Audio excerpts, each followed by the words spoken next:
Bueno, buenos días, bienvenidos a la clase 11 de Física 3. En la clase de hoy vamos a continuar con el tema de dieléctricos. Si recuerdan, la clase pasada habíamos estado discutiendo cuál era el efecto de este material que habíamos denominado dieléctrico cuando lo ponía dentro de un capacitor. Y habíamos observado que lo que ocurría era que el dieléctrico se polarizaba, es decir, las cargas positivas y negativas se desplazaban unas respecto de la otra dentro del material, induciendo un campo eléctrico opuesto al campo eléctrico del capacitor. Era lo mismo que ocurre en un conductor. La diferencia fundamental es que en el conductor todas las cargas se pueden mover libremente, mientras que en el dieléctrico, si quieren, está acotado cuánto se pueden mover esas cargas. Y por lo tanto, el campo inducido por las cargas de polarización no es capaz de contrarrestar el campo del capacitor, y entonces el campo adentro del capacitor no es nulo. Del capacitor del dieléctrico, ¿no? No es nulo. Y habíamos encontrado también, empíricamente se encontraba que cuando yo insertaba dentro de un capacitor un dieléctrico, la tensión entre las placas del capacitor, en lo que se llama la armadura del capacitor, cambiaba con un factor épsilon que habíamos llamado permitividad eléctrica relativa. Y como el potencial es perpendicular al campo, eso significaba que el campo eléctrico total adentro del dieléctrico, o sea, entre las placas del capacitor, también estaba cayendo ese factor épsilon, perdón. Y entonces con eso habíamos definido, además de nuestro viejo y querido epsilon cero, la permitividad eléctrica del vacío, habíamos definido un épsilon del material, que era la permitividad eléctrica del material igual a este épsilon relativo por epsilon cero. Y recuerden que como el campo adentro del dieléctrico es siempre más chico cuando pongo, el campo dentro del capacitor es siempre más chico cuando pongo el dieléctrico que cuando no lo pongo, ese épsilon relativo es siempre mayor que 1. ¿No? Entonces la permitividad eléctrica de un material es mayor a la permitividad eléctrica del vacío. Y luego en la clase anterior también habíamos hablado sobre cómo quedaban escritas las ecuaciones de Maxwell, ¿no? Porque ahora tenía como dos fuentes de cargas.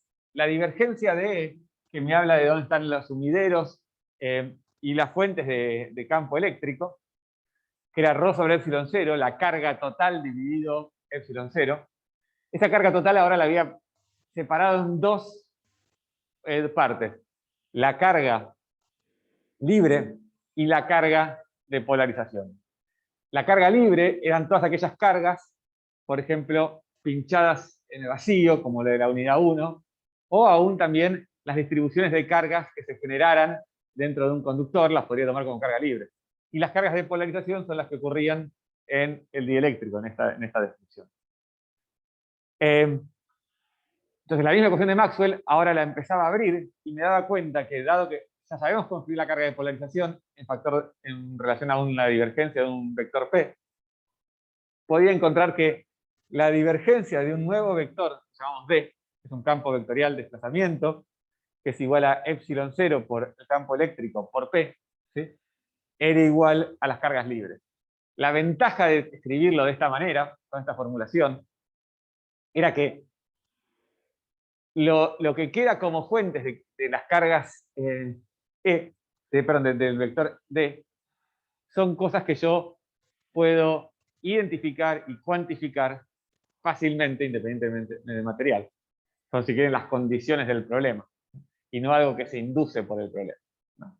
Y yo había dicho que de la misma manera que si yo recorro lo que hicimos en la unidad 1 hasta ahora, en la unidad 1, dada una distribución de cargas, obteníamos el campo y el potencial.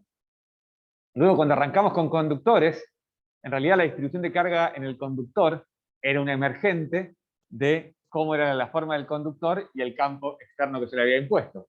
Entonces yo, utilizando la condición de que el campo eléctrico interno es nulo, podía encontrar la distribución de cargas adentro del conductor.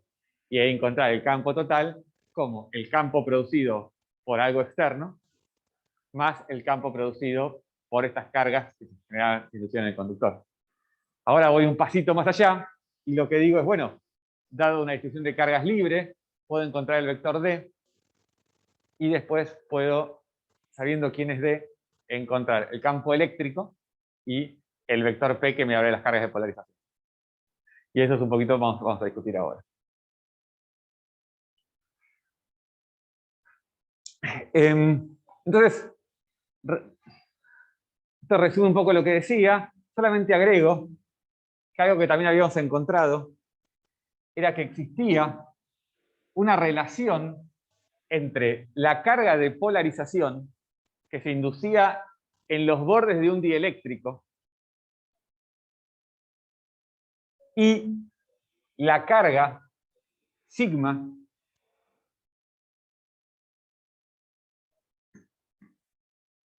que estaba puesta en la armadura del capacitor, en los conductores que ensanguchaban ese capacitor.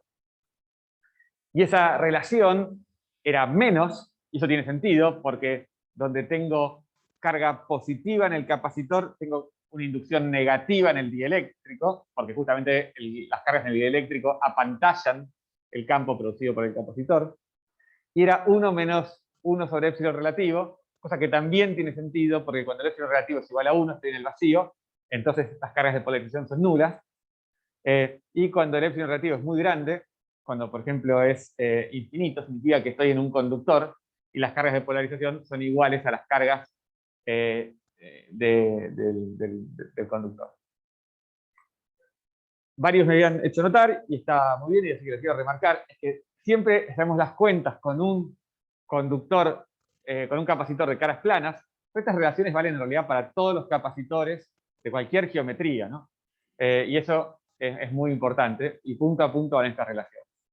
Por supuesto que siempre acá estamos en un medio lineal isótropo y homogéneo, que vamos a discutir un poquito más adelante, qué significa. Ya discutimos algo, pero lo vamos a especificar nuevamente. Entonces, cuando yo quería contarles lo que sigue, me acordé de esta película, no sé si la vieron, se llama Paycheck, en la cual esta persona es una persona que hace ingeniería reversa de distintos equipos.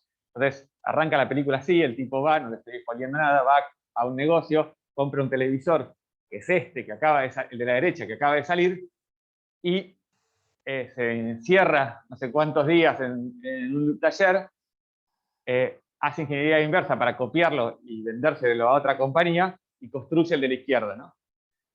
Y la particularidad que tenía este televisor que había salido recién al mercado era que era como tridimensional, etc.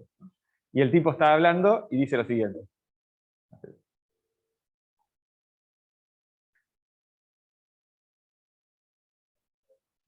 Who needs it? Gentlemen, I am the future of computing. Entonces dice, muy lindo el televisor este que construí, copiando el de el que ya estaba construido, pero en realidad todo este marco que hice no importa. Lo que importa es la imagen en sí, ¿no? La película, en realidad está basada en un cuento corto de Philip K. Dick, que les recomiendo mucho, que se llama Paycheck también. Me hizo acordar un poco de lo que vamos a hacer ahora, porque nosotros teníamos el campo del dieléctrico ensanguchado por un capacitor.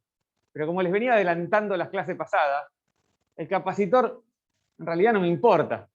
Lo usé para construirme un campo eléctrico. Y entonces, este capacitor que está acá, ¿sí?, es como el marco de este televisor que estamos haciendo en ingeniería inversa. Lo construimos temporariamente y ahora lo sacamos. Who needs it? Y directamente lo que puedo pensar es que tengo un dieléctrico no metido dentro de un capacitor, sino metido dentro de un campo externo. ¿Se entiende? Por supuesto, deja de tener sentido esta vinculación entre las cargas de polarización y las cargas del capacitor, porque no hay capacitor. ¿Sí? Pero sí puedo empezar a encontrar la relación que hay entre las cargas de polarización y el campo externo. Y va a seguir valiendo, ¿no?, superposición, porque es lo mismo. Nada más que el campo externo, yo ahora no sé quién es la fuente del campo externo, y tampoco me importa. Y lo que sí sé es que el campo adentro del dieléctrico va a ser el campo que me dé la suma de sumar el campo externo. Recuerden, externo no es exterior, ¿no? Externo es el que está dado por situaciones externas al dieléctrico, pero está en el exterior y en el interior del dieléctrico. Y lo que llamé el campo de polarización, que es el campo eléctrico generado por las cargas de polarización. O sea, estas líneas verdes que están acá, fíjense que acá hay unas líneas verdes, no sé si las llegan a ver. Esas líneas verdes son el campo de polarización. ¿Estamos? Pero a su vez, yo sé que el campo total con dieléctrico es 1 sobre epsilon relativo por el campo, perdón, el campo total con dieléctrico es 1 sobre epsilon relativo por el campo total sin dieléctrico. El campo total sin dieléctrico es E externa. Esto es lo que yo antes había llamado E total 0. Lo único que estoy diciendo es, antes lo decía, el campo adentro del capacitor vacío, adentro del capacitor con dieléctrico. Ahora el capacitor vacío es un espacio vacío sin dieléctrico nada más. Entonces ahora me doy cuenta que tengo el campo eléctrico externo de ambos lados de la igualdad. Entonces lo que puedo hacer es... Uy, me adelanté, perdón. Entonces lo que puedo hacer es pasarlo de lado y decir que, bueno, E de polarización es igual a 1 sobre epsilon r de E externo menos E externo. ¿Estamos de acuerdo con eso? Y ahora esto es simplemente 1 sobre epsilon r menos 1 por E externo.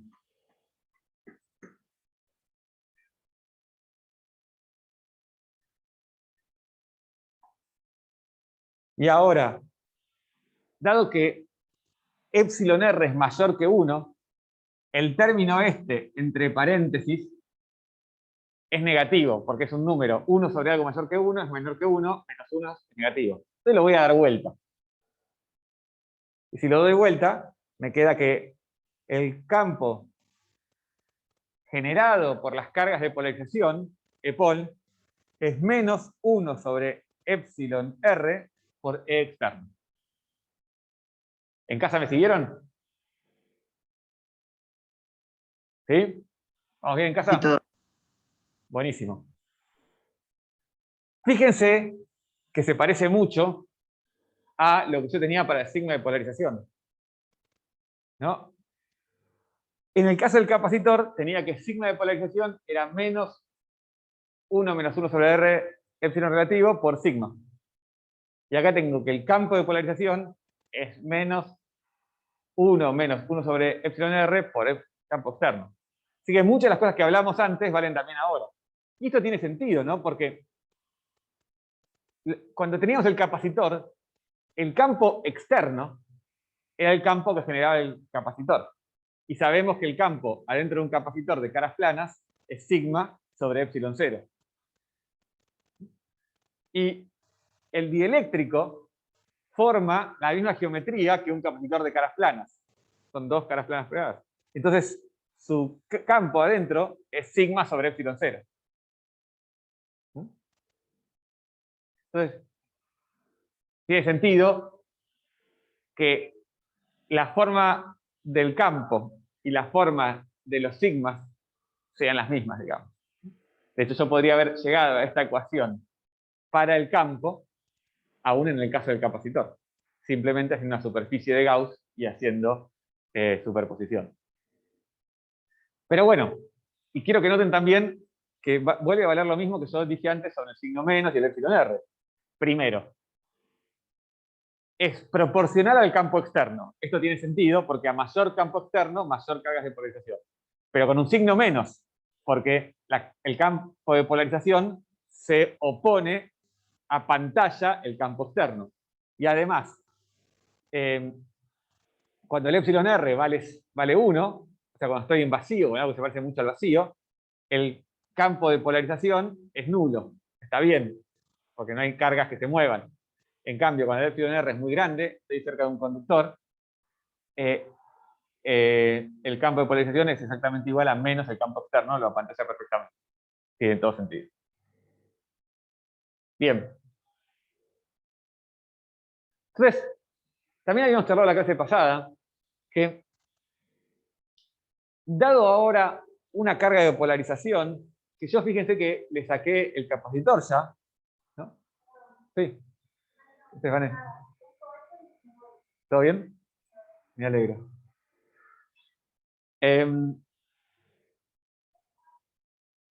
Uy, esto no tendría que estar bueno. Tengo el campo eléctrico, que es paralelo al vector polarización. Justamente el campo eléctrico aplicado me separa las cargas positivas y negativas de, por ejemplo, la molécula, el átomo, lo que sea, o sea, orienta los dipolos, depende qué tipo de dieléctrico sea, y me genera una distribución de carga de polarización. Y habíamos dicho que lo que tiene sentido pensar es que esta distribución de carga de polarización es nula adentro, ¿no? Porque por cada carga positiva tengo una carga negativa en cualquier volumen razonable que yo tome. Recuerden que siempre es a nivel mesoscópico.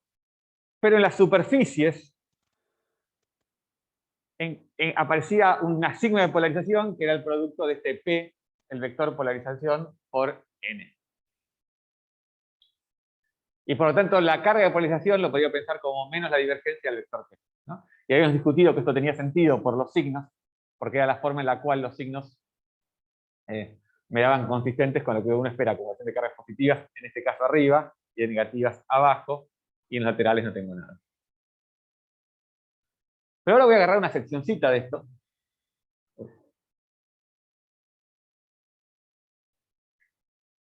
Un pedacito de esto, que está acá, en el centro de la pantalla.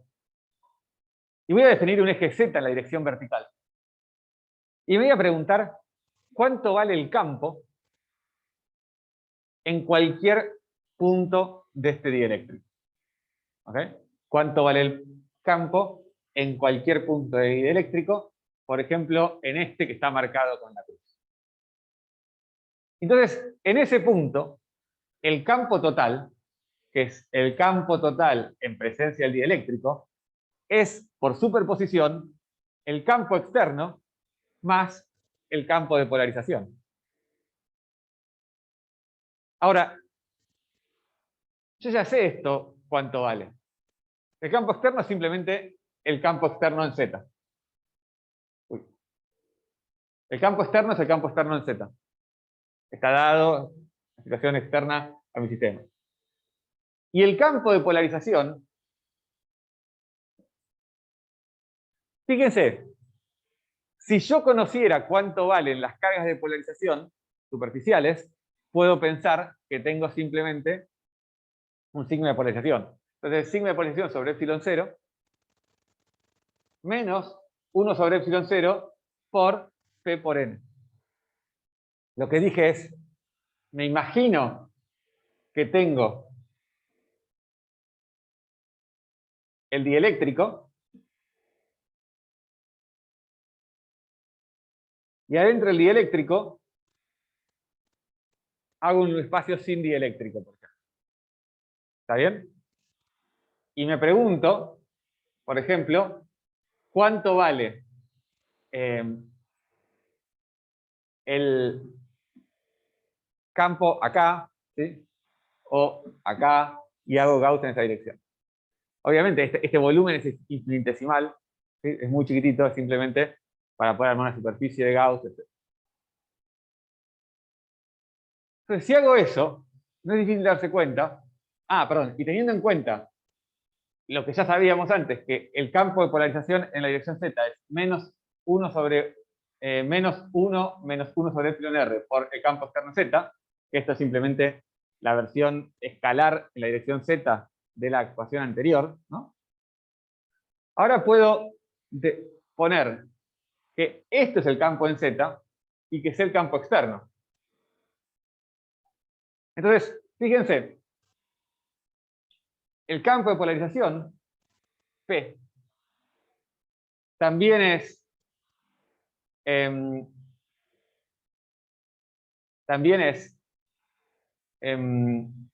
P, este que está acá, P, 1 sobre epsilon 0 por P en Z. Entonces me queda 1 sobre epsilon 0 por P en Z. Me queda con un menos, perdón. Me faltó un signo menos ahí.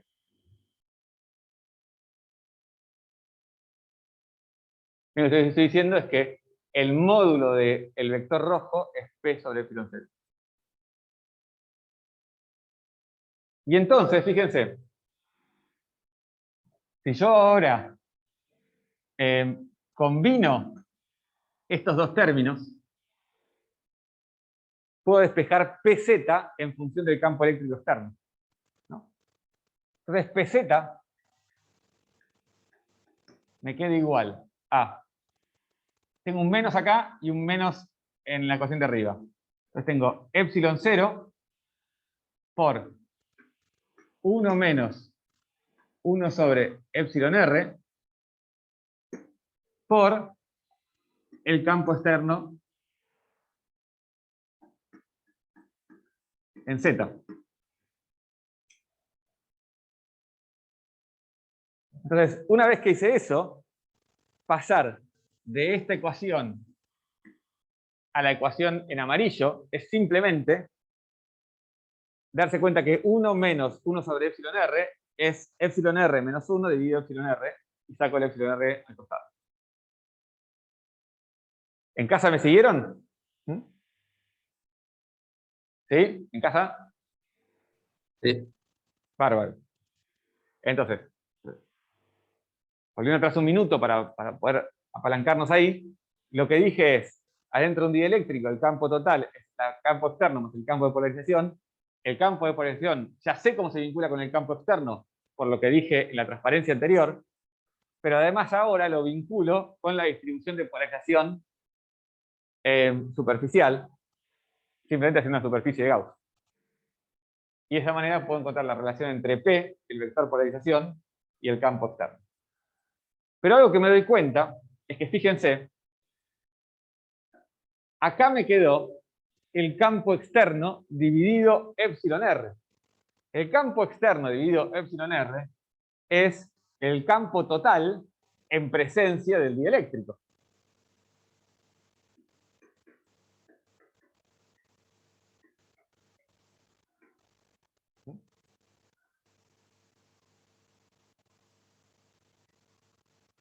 Y entonces,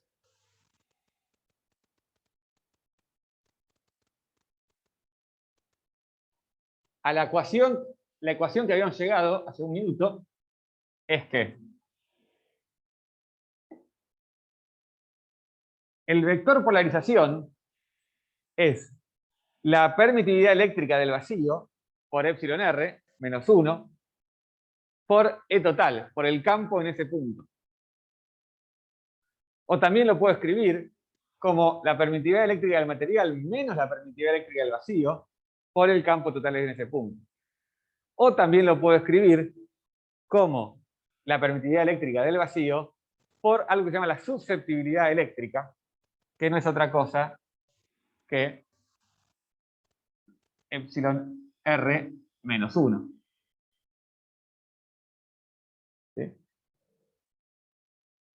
Entonces, fíjense que si yo miro esta ecuación, lo que estoy diciendo que P, que me habla de un desplazamiento de cargas, porque no P, ¿se acuerdan que tenía que ver con el momento dipolar? ¿No? Entonces, si yo tengo P, que es el momento dipolar, y es proporcional al campo eléctrico externo, total, esta relación proporcional, el factor que la media, es este epsilon 0 por la susceptibilidad.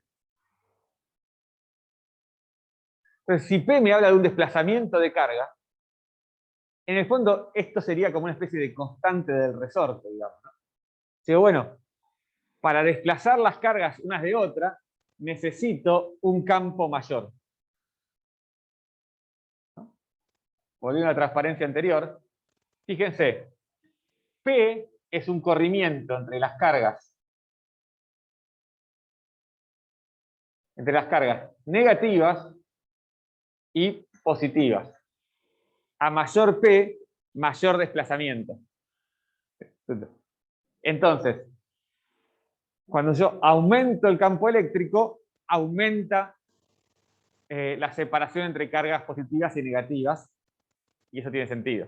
Por eso se apantalla más el campo. ¿Sí? Ahora, también puede aumentar ese P aumentando estos prefactores que están acá. Entonces, si lo pienso como un resorte, en el cual yo tengo una masa que la corro cuando le aplico una fuerza, este epsilon 0 por epsilon r menos 1 dividido epsilon r es como una especie de constante del resorte, que aumenta la distancia, me dice el factor de proporcionalidad entre el campo externo, ¿no?, y el desplazamiento de carga. Sí. Vamos a ver, un segundito. Bien, bancame un minutito. ¿En casa cómo van? ¿En casa? ¿Bien? Bien, bien. Bien, todo bien. Sí.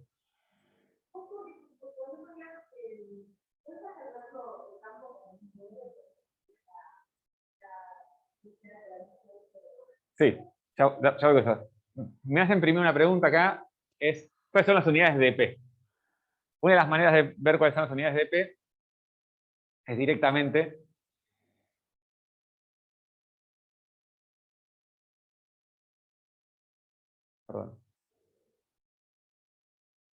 de esta ecuación, ¿no?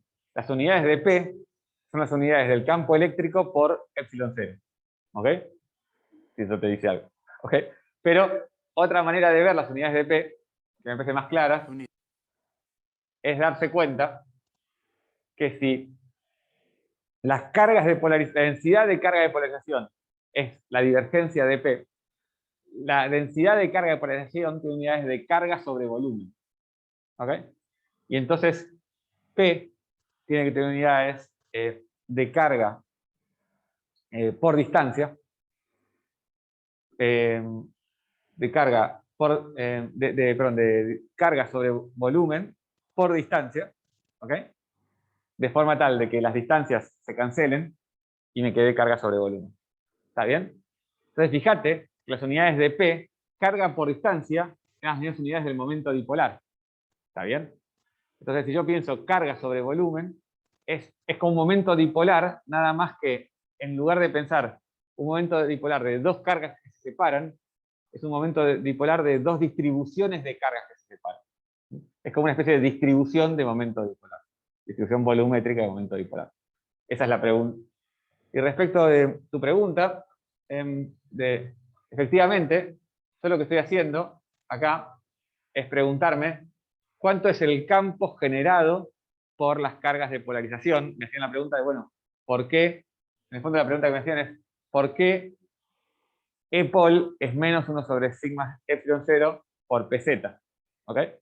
Y la respuesta es que si yo sé que PZ se vincula con sigma de polarización, puedo hacer una superficie de Gauss y hacer todo el recorrido para eso, pensando en que tengo un cachito de carga plana en algún lugar. La densidad de carga volumétrica es nula, correcto. ¿Ok? Pero que la densidad de carga volumétrica sea nula no significa que no haya carga. Yo lo que puedo hacer es generar un hueco infinitesimal y preguntarme qué me pasa en la superficie de ese hueco. ¿Entiendes? Y eso es lo que estoy haciendo. Bien. Bien. Entonces, permitividad eléctrica del vacío, del material, que en general es mayor a la del vacío siempre, la eléctrica relativa, que es mayor que 1, y la susceptibilidad eléctrica, que es la permitividad eléctrica del material de relativa menos 1. Perdón. ¿Ok? Entonces también es adimensional. ¿Está bien? Sí.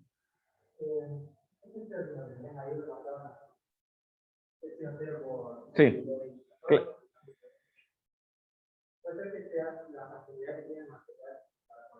Claro.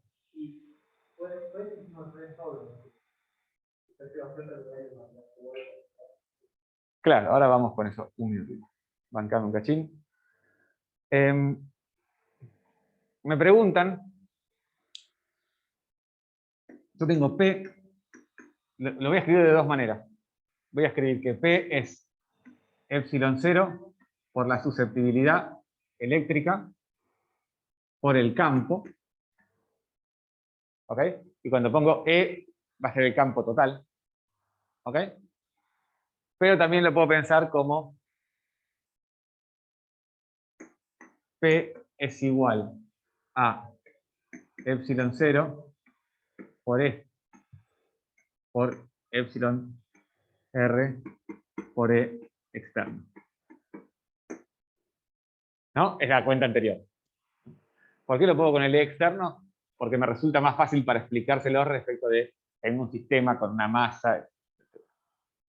Entonces, supónganse ahora que tengo una pared, un resorte, una masa. ¿Ok? Y ustedes saben que cuando yo le pongo un desplazamiento, perdón, una fuerza determinada, fuerza es igual a masa por aceleración, por supuesto, pero también es igual al K del resorte por lo que se corre esto. Tenemos delta X.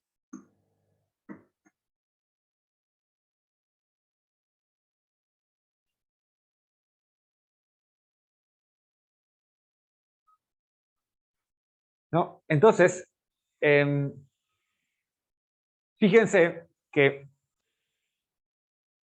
un resorte,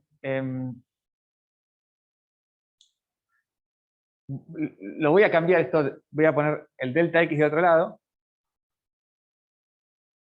Voy a poner que esto es delta X es igual a 1 sobre K por F. El desplazamiento de esta masa es proporcional a la fuerza. ¿Está bien? Con una constante 1 sobre K. Si K es muy grande, el resorte es muy rígido, necesita una fuerza muy grande para que se estire. Si K es muy chico, el resorte es muy blando, necesita una fuerza chiquita para que se estire la misma cantidad. Y ahora, si ustedes ven lo que pasa con P, como decíamos, P, yo puedo pensar que tengo dos cargas, positivas y negativas en el mismo lugar, y ahora aplico un campo eléctrico externo y se me separan. Por ejemplo, me quedan más y menos.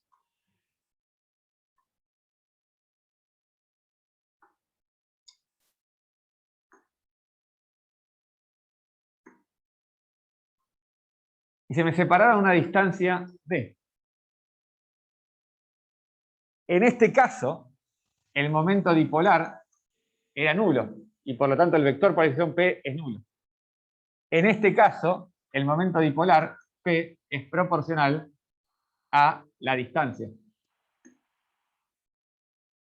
¿Está bien? ¿Y por qué apareció eso? Porque el campo eléctrico me separó cargas positivas de negativas. ¿Está bien? O sea que el campo eléctrico juega el papel de la fuerza. Y la polarización juega el papel de la distancia. De hecho, la polarización es proporcional a una distancia. Así que eso es bastante fácil de entender. ¿Ok? Entonces, si quieren, el primer modelito de juguete que uno podría hacer para la susceptibilidad eléctrica, ¿ok?, es pensar que efectivamente hay algún tipo de vínculo, ¿ok?, entre estas cargas, las positivas y negativas, que las mantiene unidas. Bueno, en particular está la fuerza eléctrica que las mantiene unidas. O sea, porque cargas positivas y negativas se atraen. Pero en analogía con lo que acabo de decir del resorte, entonces,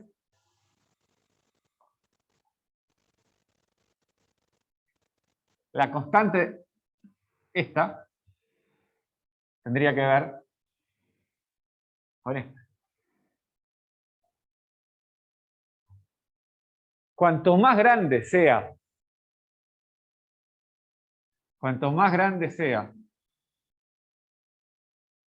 la susceptibilidad eléctrica dividido epsilon R,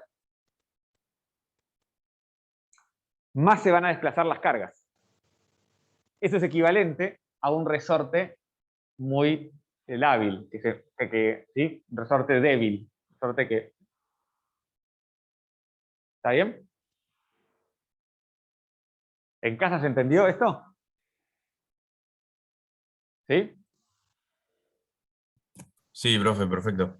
Bárbaro. Entonces, efectivamente, yo puedo hacer esta analogía con tengo algún tipo de condición de vínculo entre las cargas, y bueno, yo las puedo separar, pero en el momento que yo las separo, aparece una fuerza restitutiva, y esa fuerza restitutiva es proporcional a un valor dado por el material, epsilon 0, la susceptibilidad eléctrica y el epsilon relativo, y el campo eléctrico externo, que es el equivalente a la fuerza. Noten una cosa que es importante. Como saben, en el caso del resorte,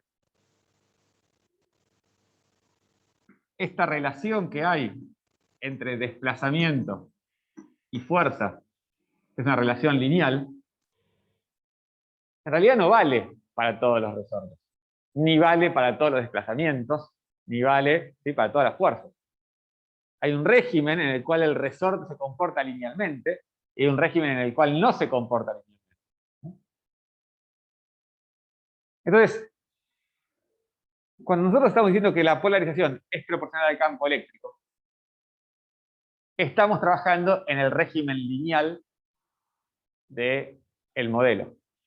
Análogamente a como estábamos trabajando en el régimen lineal del modelo cuando veían resortes en mecánica elemental y óptica iónica. Entonces, esta palabrita, medio lineal, que ya la habíamos discutido un poquito en la clase pasada, cobra más sentido. El medio es lineal porque su polarización es proporcional al campo eléctrico. No todos los medios son lineales, ¿sí? Y las no linealidades son muy útiles para un montón de procesos y aplicaciones en distintas áreas de la ciencia y tecnología. Algunos de esos los vamos a charlar hacia el final del cuatrimestre. Pero, en principio, uno podría pensar que todos los sistemas, o casi todos los sistemas, por lo menos en un régimen de campos muy pequeñitos, son lineales. Porque lo que uno espera es que esta fuerza restitutiva, al orden más bajo, sea lineal, porque si es un equilibrio estable, deriva de un potencial cuadrático, y por lo tanto la fuerza restitutiva es lineal. Entonces vamos a discutir ahora qué significa isótropo y homogéneo. Entonces, la clase pasada yo ya lo había discutido un poco. Isótropo significa que, dado el dieléctrico, perdón, homogéneo significa que, dado el dieléctrico, si yo elijo dos puntos cualesquiera, son iguales. No hay variaciones de la constante dieléctrica del material, de la permitividad, de la susceptibilidad, de nada, dentro de ese material. Todos los puntos son cualesquiera. Si no llega a ser así, es decir, si hubiera dos puntos que son distintos, en realidad lo que tengo que pensar es, bueno, tengo como un capacitor en serie o en paralelo con otro capacitor, como vieron con Gabriela la clase pasada.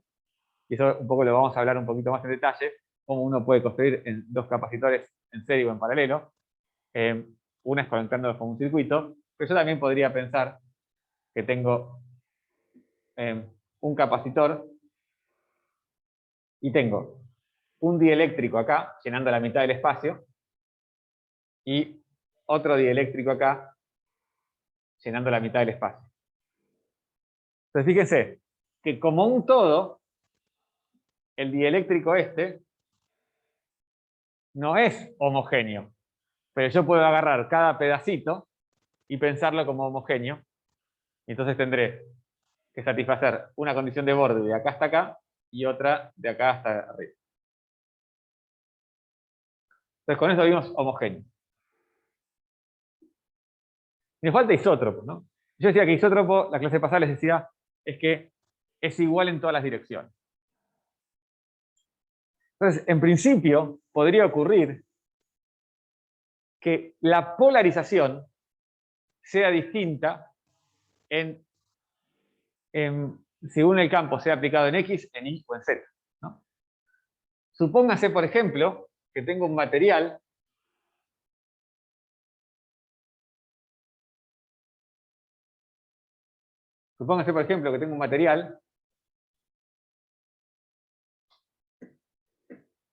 voy a pensar así como un cubo, y entonces, cuando yo aplico un campo eléctrico en esta dirección,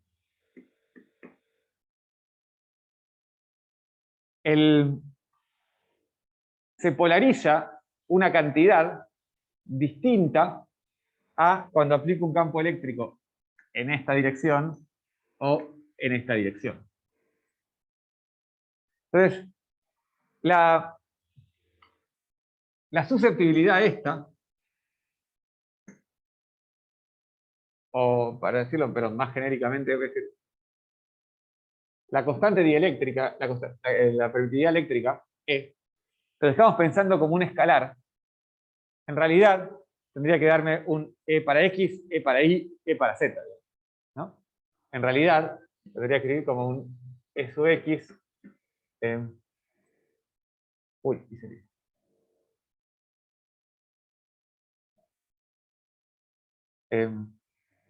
E sub Y, E sub Z. Y podría ser distinto en este caso. Entonces, en principio, la polarización ahí se mantendría lineal con el campo eléctrico, pero la constante de linealidad no sería la misma en todas las direcciones, ¿no? Análogamente a como ocurre en el ejemplo clásico que habrán resuelto en física 1 y en física 2, que tengo una masa, tengo resortes, y tengo resortes en la dirección vertical.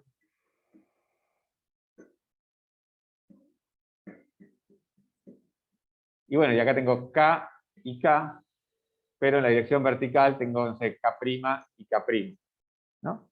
Entonces ahí la constante restitutiva es distinta en una dirección que en la otra.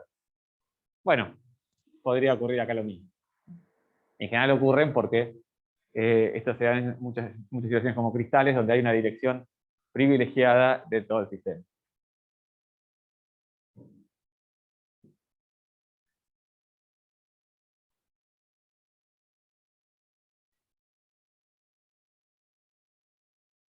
Buenísimo. Entonces ya con eso sabemos que es isótropo también.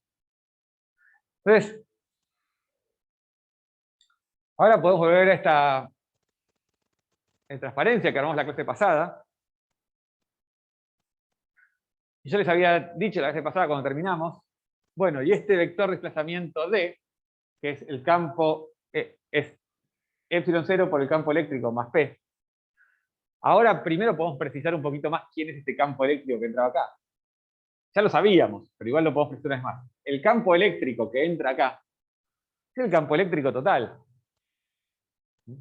El campo eléctrico en ese punto del espacio, venga de donde vengan, sus fuentes, digamos. ¿Está bien? O sea, es E total, o E total de un dieléctrico. ¿Está bien?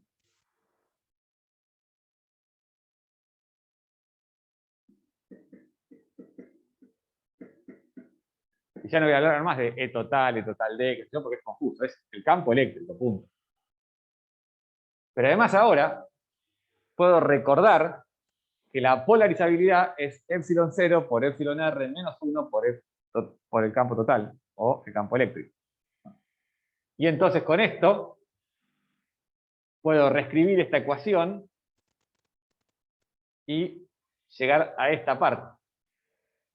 Simplemente reemplazo P por epsilon 0 por epsilon r menos 1 por E total, de vuelta, esto es E, y el término que tiene epsilon 0 por 1 por E total, por E, se me va con el que está ya puesto en D. O bien, puedo recordar que P es también el epsilon menos epsilon 0 por E total, que de vuelta es E, y por lo tanto puedo llegar a esta parte de la ecuación a través de esa igualdad. Entonces, como les decía la clase pasada, esta ecuación para D, el campo de desplazamiento es la permitividad eléctrica del medio por el campo total, por el campo en ese punto. En realidad, ya estaba incluida en la clase anterior. Había que hacer un poquito de álgebra para encontrar bien quién era P. ¿Estamos? Sí.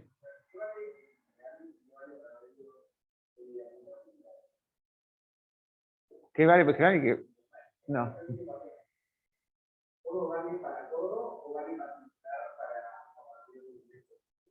Mira, esta ecuación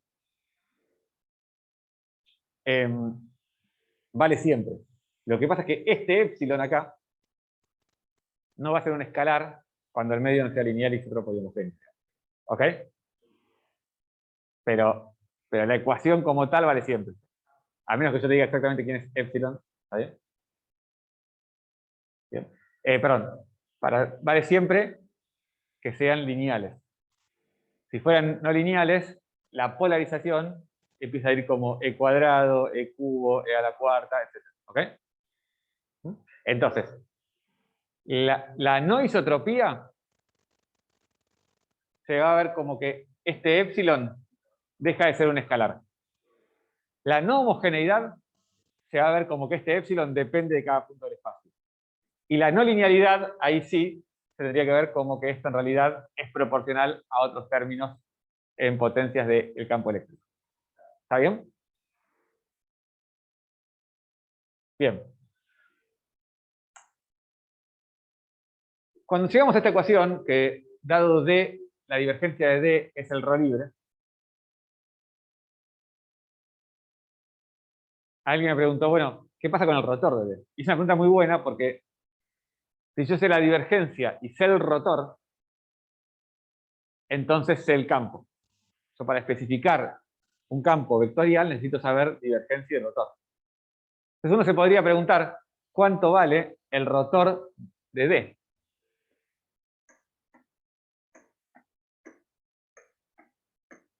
Bueno, para eso vamos a aplicarle el rotor a la ecuación que está arriba. Entonces el rotor de epsilon 0 por E más P. Y esto es el rotor de epsilon 0 por E más el rotor de P. ¿No? Porque el rotor es lineal. Pero esto a su vez es el rotor, perdón, esto es epsilon 0, es una constante, así que sale afuera el rotor, por el rotor de E más el rotor de P. Pero el rotor de E es nulo porque es un campo conservativo. Entonces, esto es nulo. Y por lo tanto, esto es el rotor de P. Y entonces, el rotor de D es igual al rotor de P. Si yo sé que el rotor de P es nulo, por ejemplo, por simetrías, entonces el rotor de D será nulo.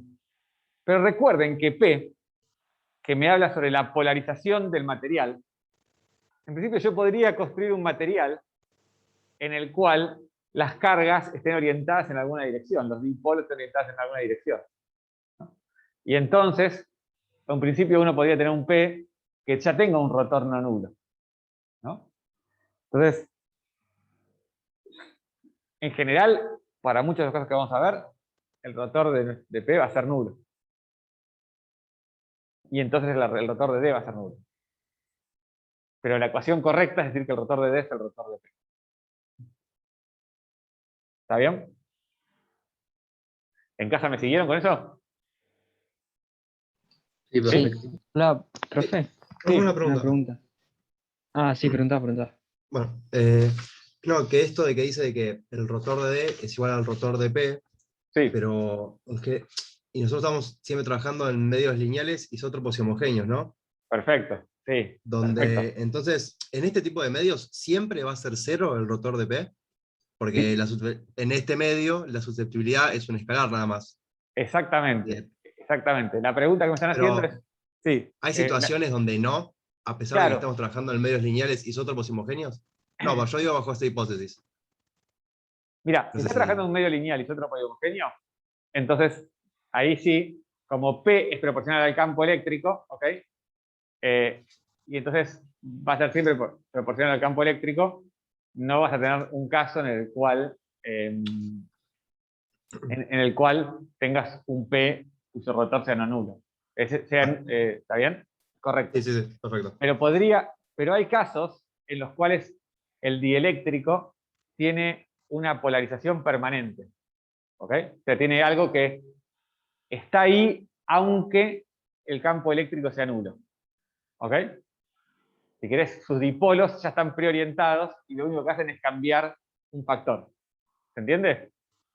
Entonces, ahí no se orientan como el campo eléctrico los dipolos inducidos. Pero un medio lineal y otro medio homogéneo, tenés toda la razón. ¿Sí? ¿Sí? Sí, sí, sí, perfecto. Bárbaro.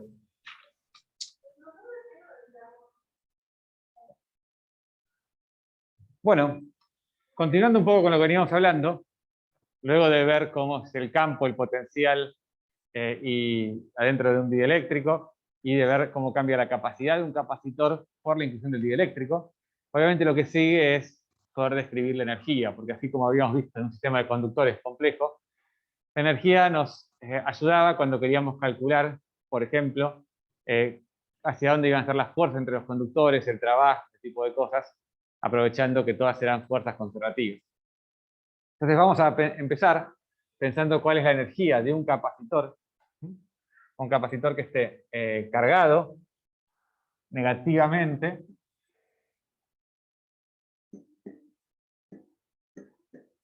así, positivamente abajo,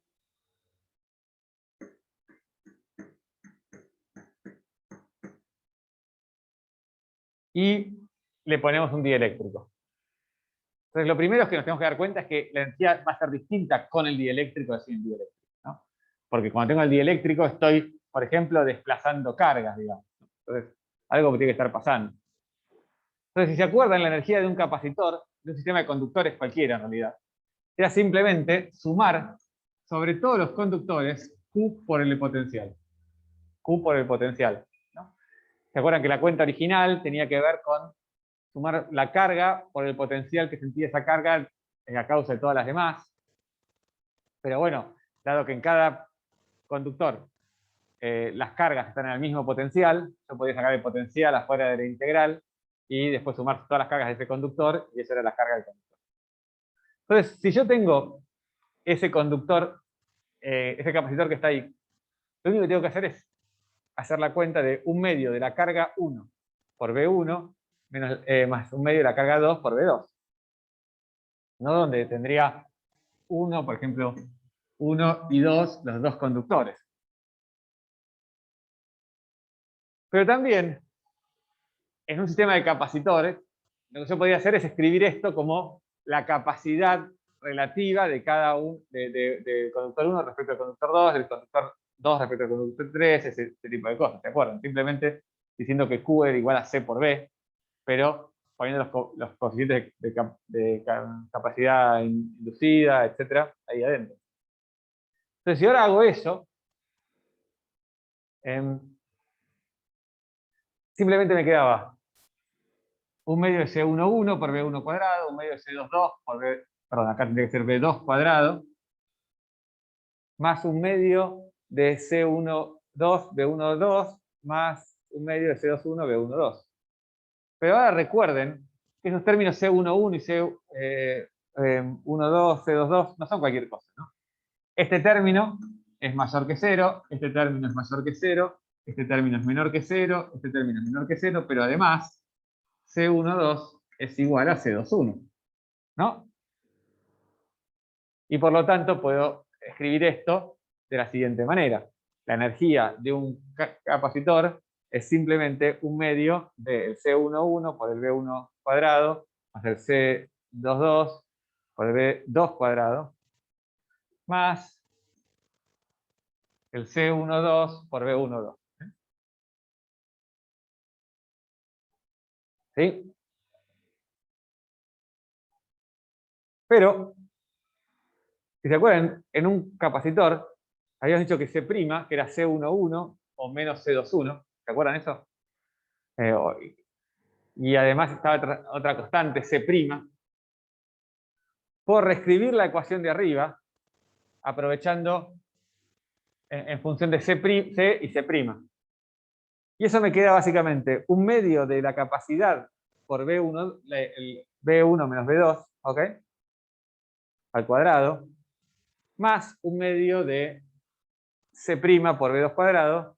Simplemente lo que tienen que hacer es venir a esta ecuación de U, que está acá,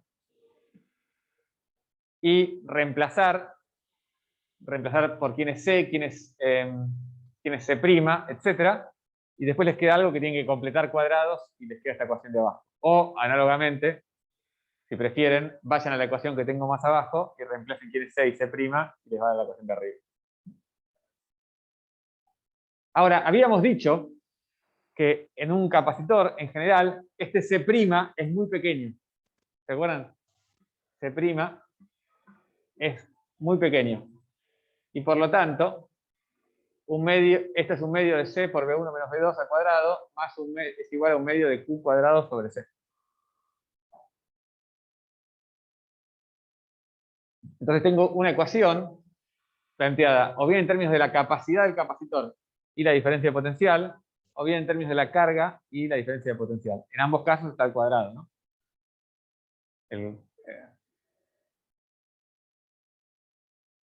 Bien.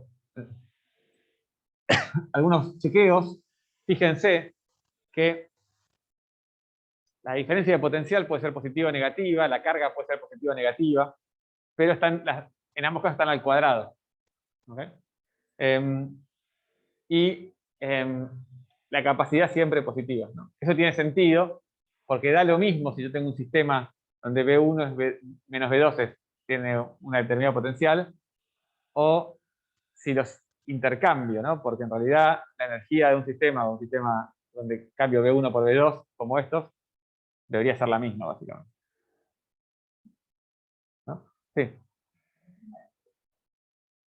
No, C' es C22 menos otra cosa. Ahora no me acuerdo. Menos C, me parece. No, menos C. Así que bueno.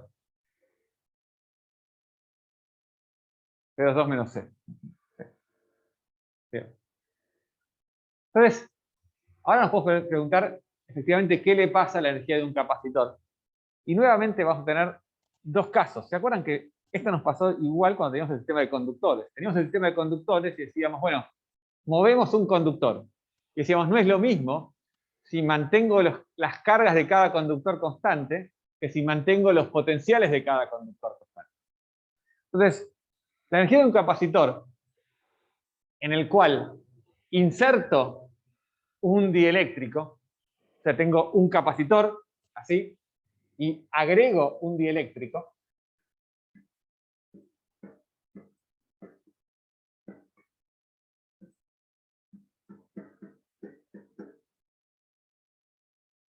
y lo hago a carga constante, es decir, tengo el capacitor y está separado de cualquier otro circuito eléctrico. Por eso, acá puse Q y acá puse Q. En cambio, acá puse B y acá puse, perdón, delta B0 y acá puse delta BB. ¿No? Para especificar que en un caso son iguales las cargas, pero los potenciales son distintos. Bueno, no es difícil darse cuenta que, siguiendo la ecuación anterior, ¿qué le había puesto? Acá está. Sí. Tengo un medio de la carga, perdón, de la capacidad por el delta B al cuadrado, que es igual a un medio de la carga al cuadrado sobre C. Como acá el potencial me cambia, ¿ok? Bueno, en realidad es lo mismo, pero lo puedo escribir con esta ecuación de arriba. Y esto sería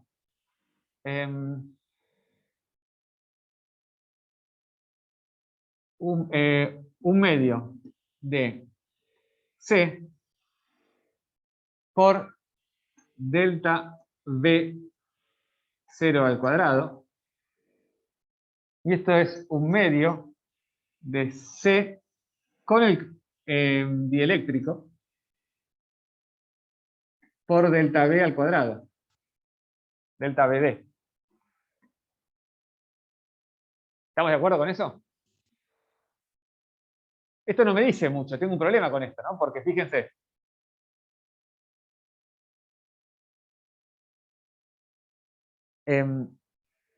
Bueno, yo tendría que utilizar cuánto cambia la constante del dieléctrico. Pero lo puedo hacer. Esta vez tiene más sentido hacer la misma cuenta con las cargas, donde las cargas se mantienen constantes. ¿Se entiende esa cosa? Entonces yo lo que puedo hacer es decir,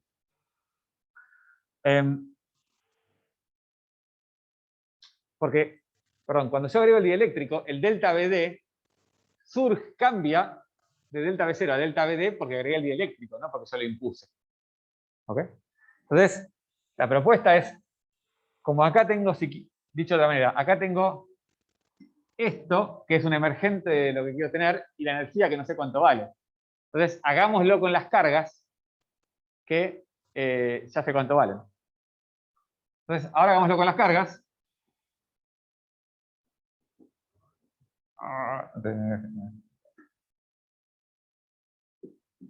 No, justo ahora. Sí. A ver. Bueno, ¿por qué?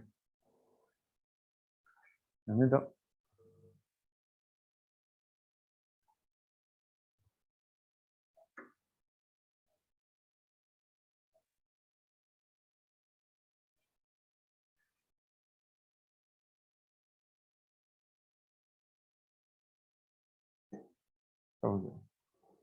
Listo.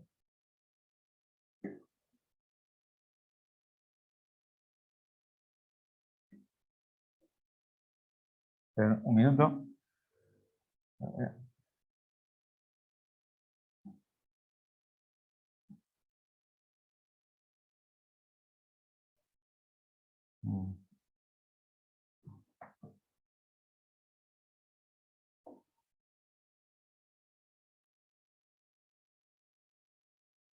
Bien.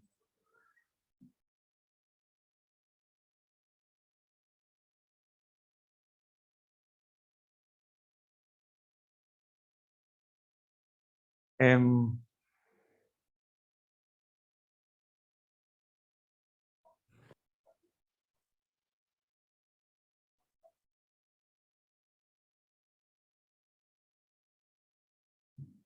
Bien.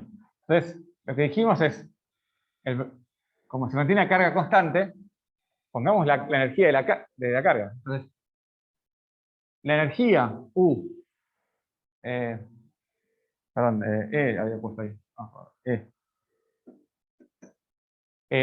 Sin dieléctrico es un medio de la carga al cuadrado sobre la capacidad. Y esto es, la energía con dieléctrico es un medio de la carga al cuadrado por la capacidad con el dieléctrico. Y entonces ahora puedo hacer la energía sobre la energía con el dieléctrico, y eso me queda igual a la capacidad con el dieléctrico dividido la capacidad sin el dieléctrico. ¿No? Este que está acá es este que está acá, y este que está acá es este que está acá. Porque las cargas antes y después son iguales porque es la carga constante. Pero fíjense que usando esta ecuación, yo sé que esto es epsilon r. Y epsilon r es mayor que 1. O sea que la energía del sistema sin el dieléctrico es mayor que la energía del sistema con el dieléctrico. ¿Está bien?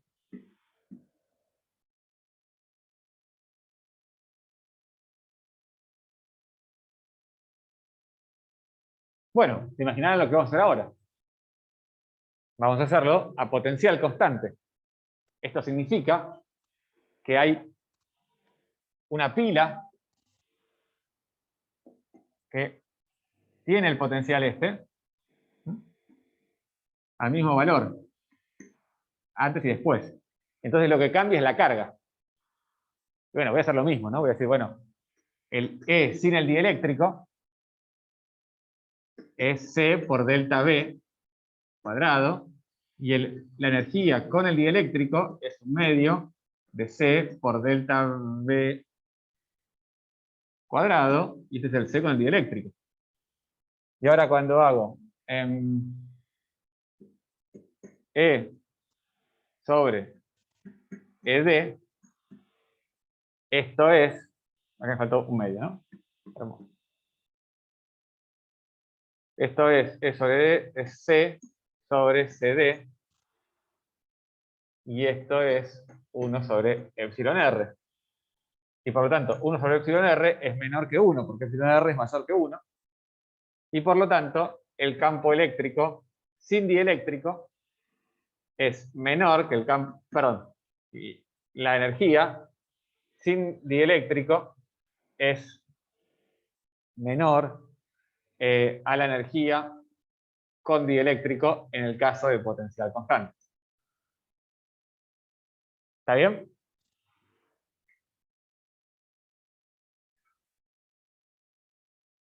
Entonces uno se puede preguntar ahora, imagínense que tengo este sistema, que tengo un conductor, un capacitor con delta V y Q, y pongo un dieléctrico, así como está en el dibujo, y lo suelto. ¿Qué le va a pasar al dieléctrico? ¿Sí? ¿Se va a quedar ahí? ¿Va a ser expulsado? ¿O va a ser ingresado? ¿Ideas? ¿En casa?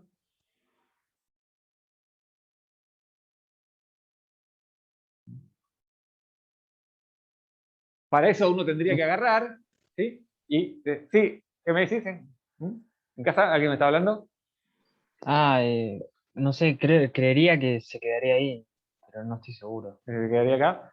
Fíjese lo que yo, digamos, uno podría agarrar y decir, bueno, lo que tengo acá son cargas inducidas, ¿sí? Lo que tengo acá son cargas inducidas, ¿ok? y entonces tengo una fuerza entre las cargas, tendría que calcular la fuerza resultante sobre este conductor, que por simetría va a estar en la dirección horizontal, sabemos la X, ¿no? Porque por cada par de fuerzas entre cargas en la dirección vertical, tengo su igual y opuesta en la otra dirección, ¿ok? Entonces tiene que estar ahí, puede ser 0, eso es que se quedaría ahí, pero también puede estar hacia la izquierda o hacia la derecha. Sí.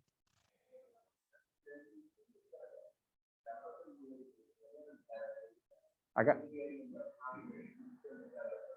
¿Acá? Sí, correcto. Porque el capacitor no es infinito, digamos. Entonces, estas líneas de campo, que se cierran por algún lugar. Algunas se irán así. Por ejemplo, algunas serán así, no sé, estoy inventando, ¿no? Y otras irán por el otro lado, digamos, ¿no?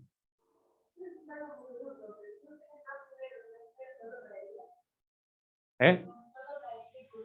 Bueno, acá me dicen en el aula que como esto es un más y menos, por ejemplo, tengo una fuerza de atracción entre esta y esta, y por lo tanto la resultante de esto es que el dieléctrico se mueva hacia la izquierda. Eso es lo que me ponen acá en casa. A ver, acá en el aula. Puede ser, no digo que no. El problema de esto es que calcularlo así es un despelote. Pero podemos hacer lo mismo que hicimos para el sistema de interconductores. Podemos pensar en la energía del sistema, ¿no? Entonces, como estoy tratando con dos fuerzas conservativas, el sistema va a tender, ¿sí?, hacia la menor energía, intercambiando energía potencial por cinética, ¿no? Es como que yo tengo una masa a una altura h, y les pregunto, ¿hacia dónde va a caer esta masa m? Perdón, ¿hacia dónde va a caer? No, ¿hacia dónde va a moverse esta masa m? ¿Ok? Y entonces, si acá tengo la Tierra, ¿ok? No sé, tengo la Tierra. Bueno, yo lo que pienso es, cuando la masa está abajo, tiene menor energía, entonces la evolución razonable es que esto caiga intercambiando energía potencial por cinética. ¿Está bien? Entonces puedo hacer lo mismo. Me puedo fijar cuál es la energía de esto con el dieléctrico así o con el dieléctrico adentro. ¿Ok? Y pensar en la energía. Entonces ahí me doy cuenta que en realidad no hay una respuesta correcta a este problema. Porque yo tengo que especificar si lo hago a carga constante o a potencial constante. ¿Está bien? Entonces, la energía del sistema sin dieléctrico, la energía del sistema sin dieléctrico, ¿ok? Habíamos dicho que cómo se vinculaba con la energía del sistema con dieléctrico a Q constante y con la energía del dieléctrico a V constante. ¿Cómo era? ¿Se acuerdan?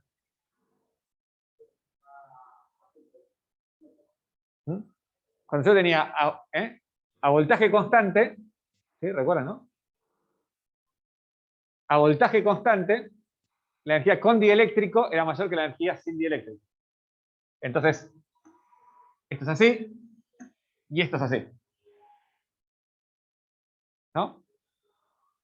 Entonces, lo que yo puedo pensar es, esta pregunta de cómo evoluciona el sistema está incompleta. Si yo lo hago a potencial constante, entonces, si yo lo hago a potencial constante, como la energía a potencial constante es mayor con el dieléctrico que sin el dieléctrico, entonces el dieléctrico va a ser expulsado de esto. ¿Está bien? Se va a empezar a mover intercambiando energía potencial por cinética. ¿Está bien?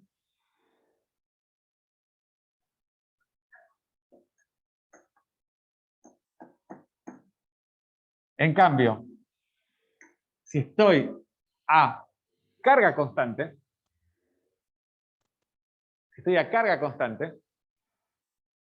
la energía sin dieléctrico es mayor que la energía con dieléctrico. Y entonces, ingreso.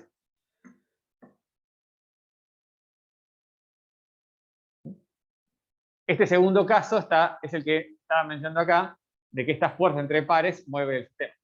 Obviamente, un comentario, cuando el dieléctrico empieza a moverse hacia la izquierda, en un momento se pasa y se empieza a mover hacia la derecha, ¿no? O sea, la inercia lo lleva de un lado hacia el otro, ¿no? ¿Está bien? Pero un comentario más acerca de energía antes de cerrar con esto, y es, cuando estoy a potencial constante, no me tengo que olvidar que la batería está haciendo trabajo, ¿no? ¿Cómo es posible, uno se podría preguntar, que yo vaya de una energía determinada, SD, a una energía mayor sin nada? Y no es sin nada, alguien hace trabajo acá, que es la batería. ¿Sí? Esta diferencia de energía está dada por la batería. ¿Ok? ¿Está bien? Obviamente acá estoy despreciando cualquier efecto de pérdida de energía, por ejemplo, por lo que vamos a ver que se llama efecto Joule, que es simplemente el calentamiento, es como un rozamiento. Digamos. Acá no hay rozamiento ni nada, solamente tengo este tema ¿cómo se llama? Esto más claro. Solamente tengo el cambio entre energía potencial y cinética.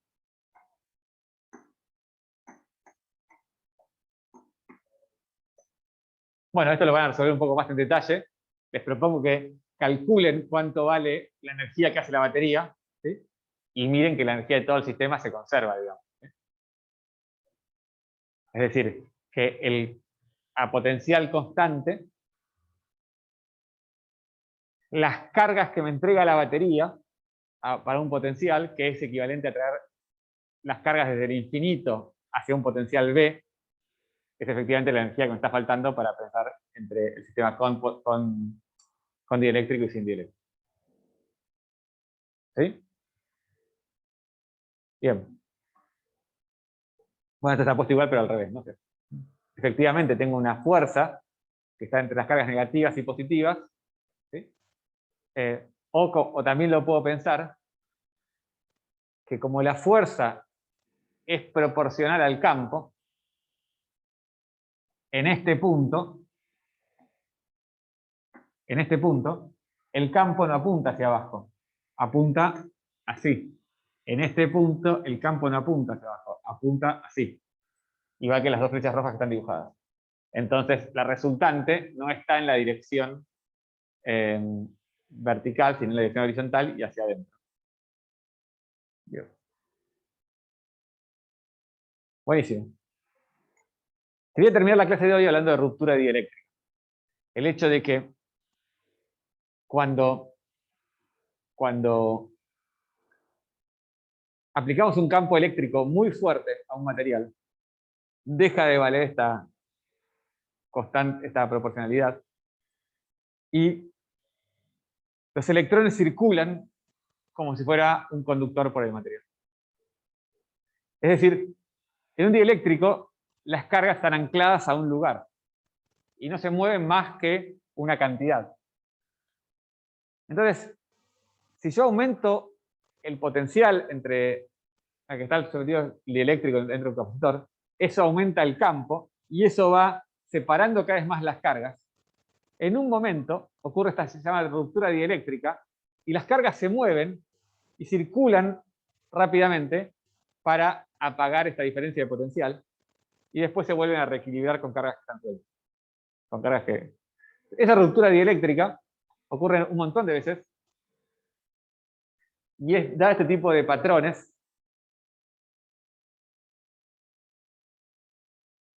que se ve así. Acá es un experimento en el cual es incidir un haz de electrones y bueno, cada electrón va golpeando contra el vidrio y genera otro par de electrones y así sucesivamente y va a generar esta estructura arbórea. En 3D también. Y obviamente en los rayos, ¿no? Las tormentas eléctricas, ustedes saben, hay las tormentas eléctricas son eléctricas, hay una diferencia de potencial entre la Tierra y las nubes, y en algún momento esa diferencia de potencial es tal que el campo eléctrico en algún punto es muy alto, y hay una ruptura dieléctrica local en un punto que hace que fluya corriente de la Tierra hasta las nubes, y eso genera el rayo que vemos.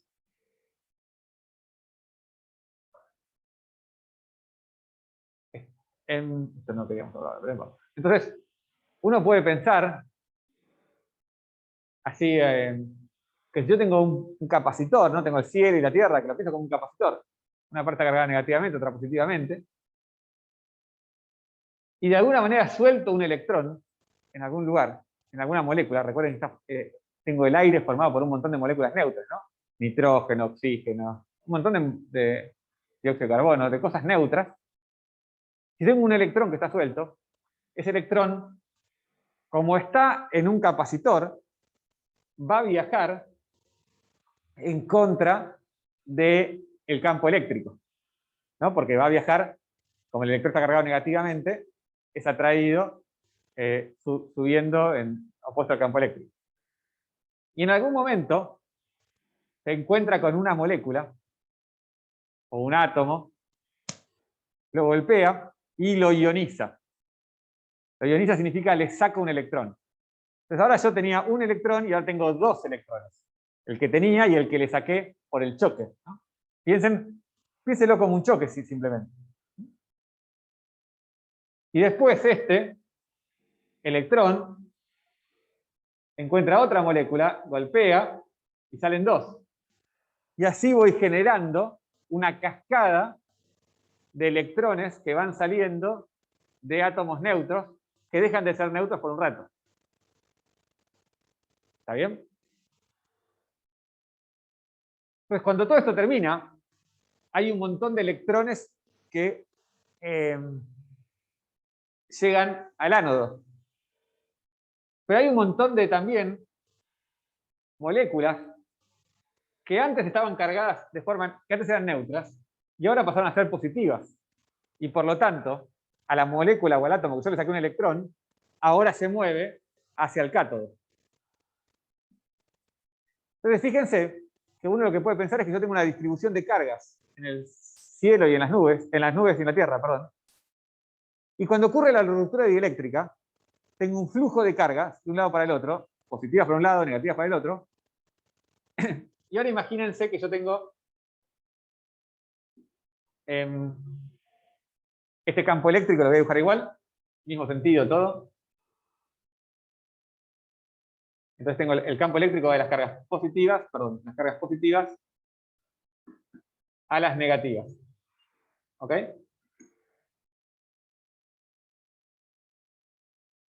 Si yo hice viajar iones hacia abajo y electrones hacia arriba,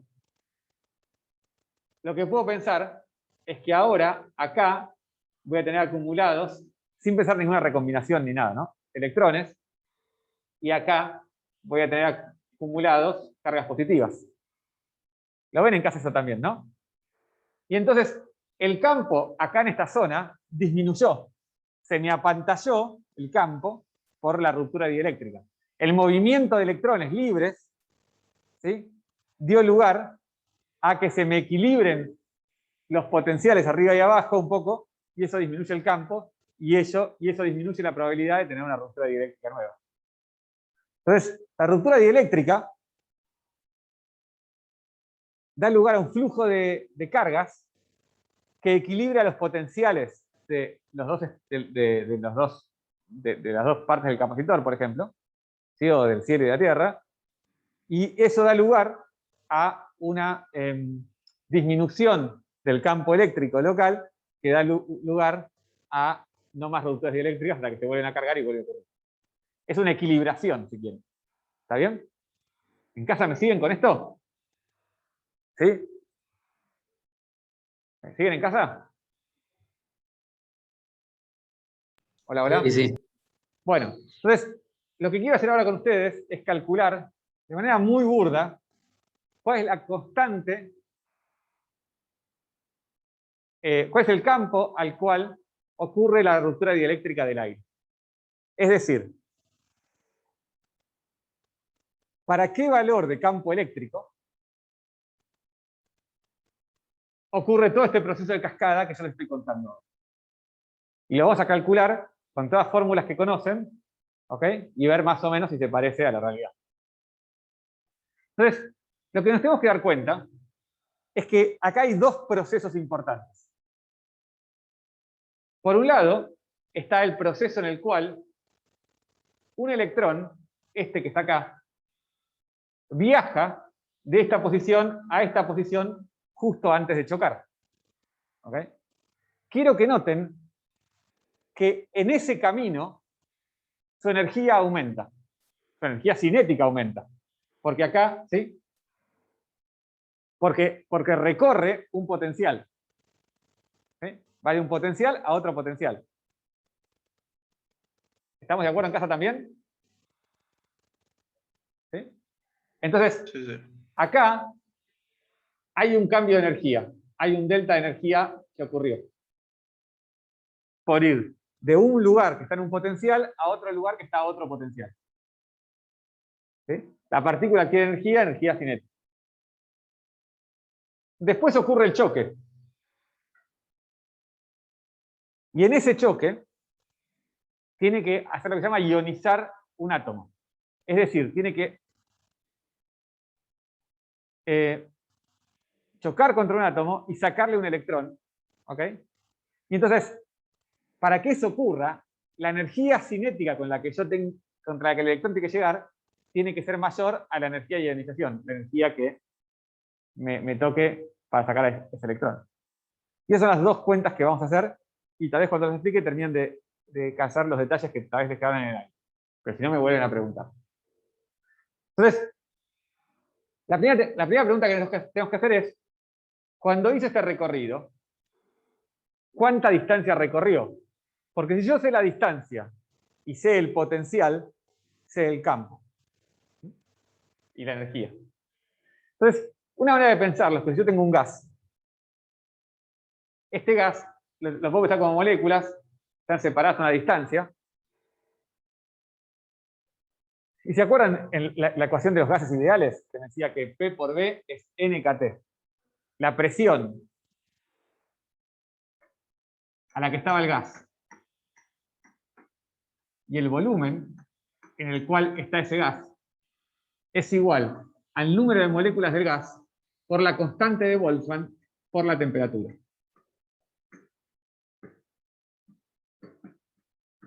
¿Sí? Esta se llama la ecuación de los gases ideales. ¿Sí? La tienen que haber visto en el secundario. Obviamente el aire no es un gas ideal, ni siquiera es un gas monoatómico, está formado por un montón de cosas, ¿no?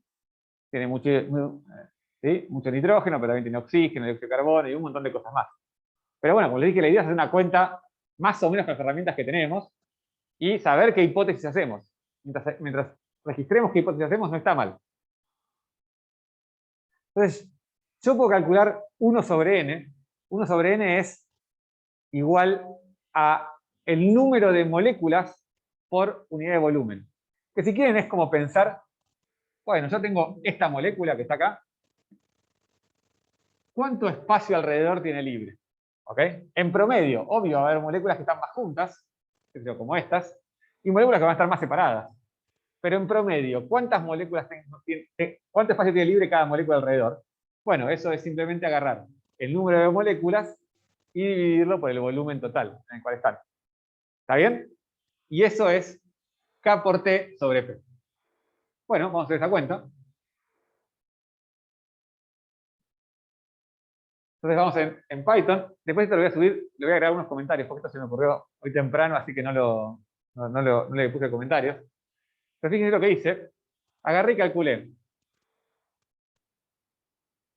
Este 1 sobre n, que ahí lo llamé n, que es la constante de Boltzmann, ¿sí? Por la temperatura en Kelvin, ¿sí? 300 grados Kelvin es más o menos temperatura ambiente, ¿ok?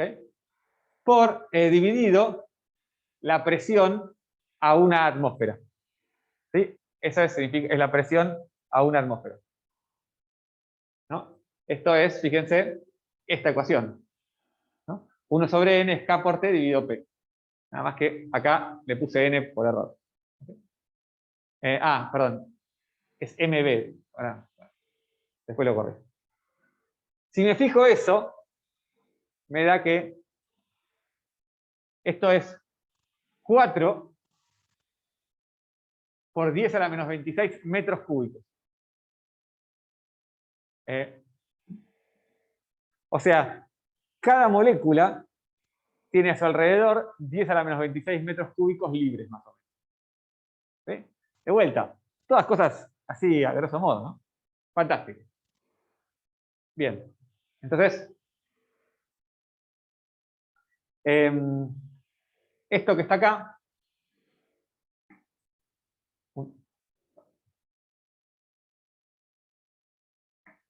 es más o menos 4 por 10 a la menos 26 metros cúbicos.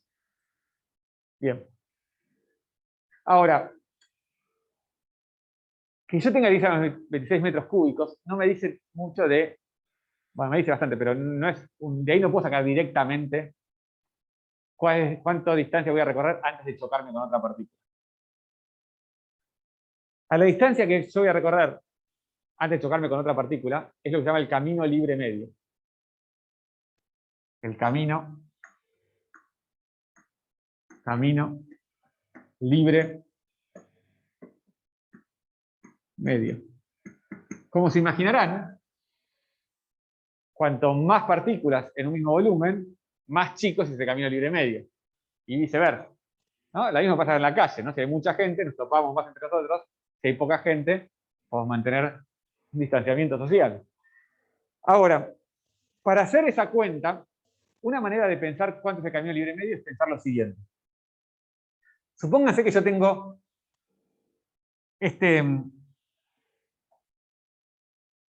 pedazo de material que tiene partículas que están fijas en el espacio, que están marcadas con círculos rojos. ¿Ok? Y tiene un espesor delta X finito. Lo que yo me puedo preguntar es, si yo disparo contra esta cosa, ¿qué probabilidad hay de chocarme contra, contra alguna partícula? Si me choco, es una cosa, si no me choco, sigo camino hacia la siguiente. Y atrás de esta, puedo tener otra. Y atrás tengo otra y acá tengo otra. Obviamente, las posiciones de las partículas en cada una de estas cosas van a ser diferentes, ¿no? Si no, si pasaría siempre, no es así. Bueno, uno puede hacer la cuenta y darse cuenta que el camino libre medio, L, es 1 sobre n, la densidad de partículas, y sigma, donde sigma es lo que se llama la sección eficaz de scattering.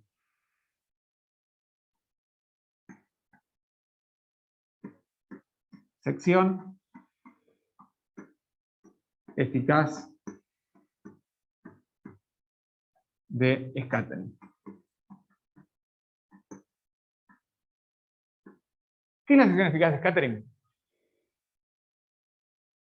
Si yo tuviese un cuerpo de un determinado tamaño físico, sería básicamente el área que ese objeto tiene perpendicular a la dirección que yo voy.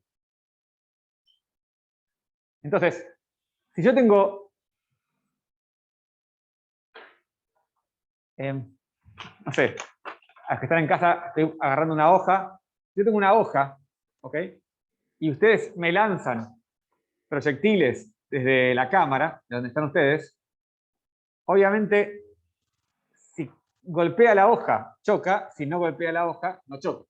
Entonces, si ustedes pueden tirar a cualquier lugar de esta aula, a cualquier lugar de esta pared, la probabilidad de chocarte es el área de la hoja dividido el área de la pared. Ahora, obviamente, si yo giro la hoja y la pongo así, ahora lo quiero ver. Es mucho más difícil golpear. Entonces, la sección eficaz es, si quieren, el área que presenta algo para el choque, que puede depender de dónde venga el choque. Eso es un objeto físico. En un objeto, este concepto de sección eficaz se extiende a moléculas, a partículas atómicas, a partículas subatómicas, con la idea de, bueno, es dada una... ¿cuál es el tamaño que representan si fuera un choque común? Ese sigma no va a ser el área del átomo de nitrógeno o de hidrógeno, sino va a ser el área equivalente si estas cosas fueran objetos como la hoja, digamos. ¿Está bien? ¿Y por qué da 1 sobre n sigma? Fíjate que tiene sentido. Cuanto más grande es sigma, significa que los objetos son más grandes. Y entonces, la distancia que puedo recorrer, que sería cuántas de estas yo puedo avanzar, es más chica. Porque es obvio, ¿no? Si los obstáculos son más grandes, entonces es más probable que me los choque. ¿Y por qué depende como 1 sobre n? Bueno, porque 1 sobre n es cuántos obstáculos tengo por unidad de volumen. Y entonces, obviamente, si tengo más obstáculos por unidad de volumen, voy a chocarme más. Entonces, fíjense que L igual a 1 sobre n sigma. En realidad lo que estoy midiendo, si quieren, es como una especie del volumen que yo tengo alrededor de una partícula. Bueno, me fijo, no sé, cuál es el espesor, digamos, en la otra dimensión, dado un área que yo le asigno a esa partícula. ¿No? O sea, tengo que pensar que la partícula es puntual, porque si no, la probabilidad de pegarle es 0. ¿Entendido en casa eso también? ¿Sí? ¿No? ¿En casa? ¿Más o menos? Sí, sí. Bueno, entonces, no tengo ni idea cuánto vale la sección eficaz de una molécula que está en el aire.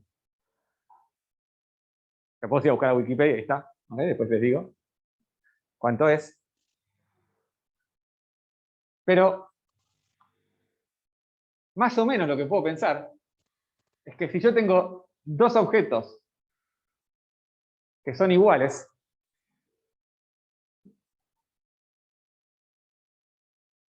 se van a chocar con algo que tiene que ver con el área de ese objeto.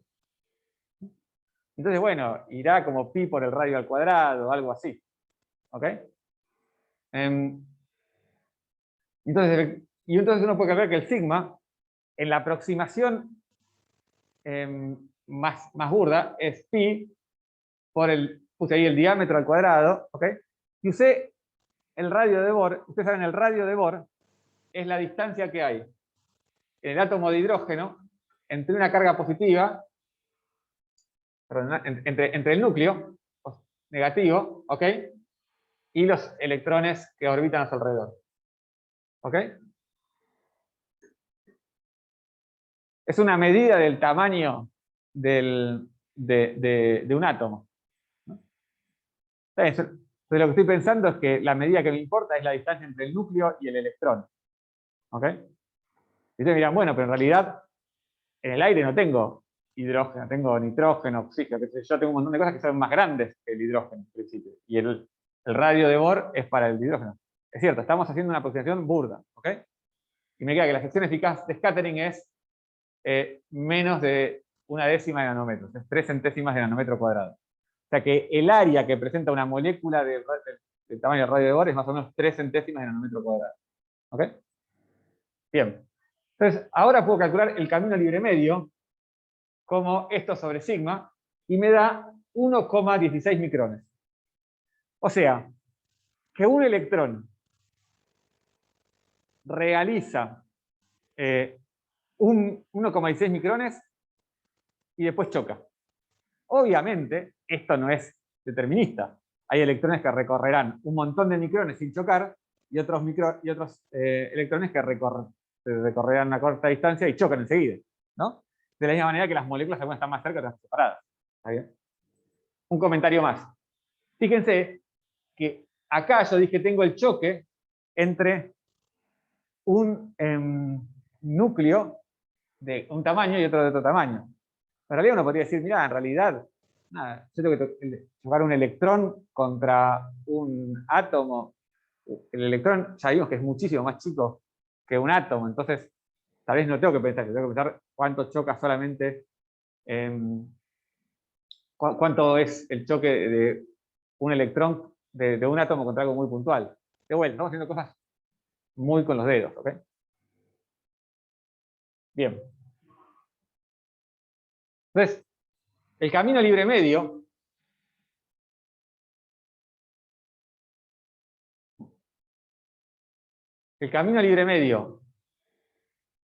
de un electrón en aire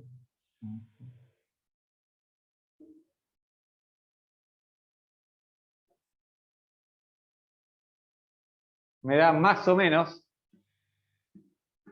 un micrón.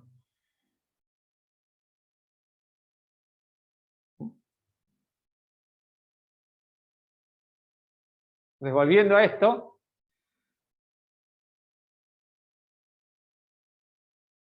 esta distancia es un micrón. Y ahora lo que tengo que averiguar es cuánta energía tiene que sumar dentro de un micrón para poder ionizar otro átomo. ¿Okay? Bueno, recuerden que esta cuenta ya la hicimos. Tengo una carga, tengo otra. Las quiero acercar. ¿Okay? Y me pregunto cuánto vale la energía. Lo que puedo pensar es que estoy en vacío, traigo una carga del infinito, eso me cuesta energía cero, trabajo cero, y después traigo una carga desde el infinito y la acerco. Y esa es la energía del sistema ligado. ¿No? Entonces, si yo tengo, ionizar, lo que puedo pensar es cuánto vale la energía de una carga positiva con una carga negativa a una dada distancia, ¿sí? Versus cuánto vale la energía de esta carga positiva sola.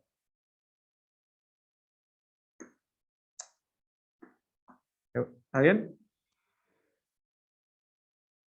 ¿Sí? Esa diferencia de energía entre ese sistema y el otro va a ser la energía de ionización. Entonces, fíjense, yo para eso tendría que agarrar y traer una carga desde el infinito hasta una distancia que tampoco sé cuánto es. Pero, qué sé yo, digamos que es el radio de Bohr. O sea que estamos, ¿no? Es la distancia que hay en el radio de Bohr. ¿Sí? Obviamente, en un átomo más complejo, donde tengo múltiples capas electrónicas, van a estar cada vez más lejos. ¿Okay? Entonces no puedo hacer eso. Además, una capa electrónica inferior me va a apantallar la parte nuclear.